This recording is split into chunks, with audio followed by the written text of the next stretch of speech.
नमस्कार मित्रांनो, मोबाईल वापरणाऱ्या प्रत्येकासाठी अत्यंत महत्त्वाची बातमी. 1 मार्च 2026 पासून सिम कार्ड संबंधी नवा नियम लागू होत आहे. या नियमामुळे तुमचे व्हॉट्सॲप, टेलिग्राम आणि सिग्नल वापरण्याची पद्धत बदलू शकते. म्हणून हा व्हिडिओ शेवटपर्यंत नक्की पहा.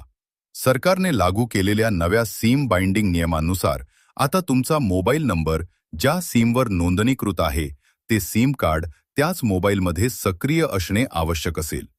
जर तुम्ही सिम काढले, बदलले किंवा ते निष्क्रिय झाले तर संबंधित मेसेजिंग ॲप्सचा वापर तात्पुरता बंद होऊ शकतो.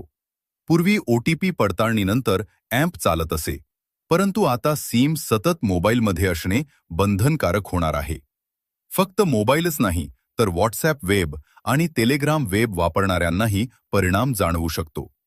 नव्या नियमानुसार वेब किंवा डेस्कटॉप लॉग इन दर 6 तासांनी आपोआप लॉग आउट होऊ शकते. पुन्हा लॉग इन करण्यासाठी सिम असलेला मोबाईल जवळ असणे आवश्यक राहील. हा नियम का आणला गेला?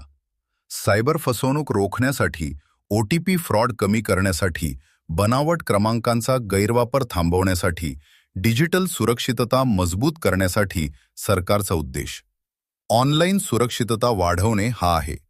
हा नियम विशेषतः परिणाम करेल जे एकाच नंबरवर अनेक डिव्हाइस वापरतात, जे वारंवार सिम बदलतात, जे लॅपटॉपवरून सतत वेब आवृत्ती वापरतात.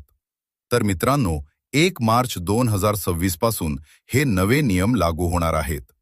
तुमचे सिम सक्रिय ठेवा आणि नियमांची माहिती आधीच करून घ्या.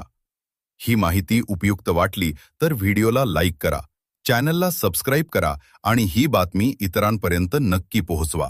धन्यवाद.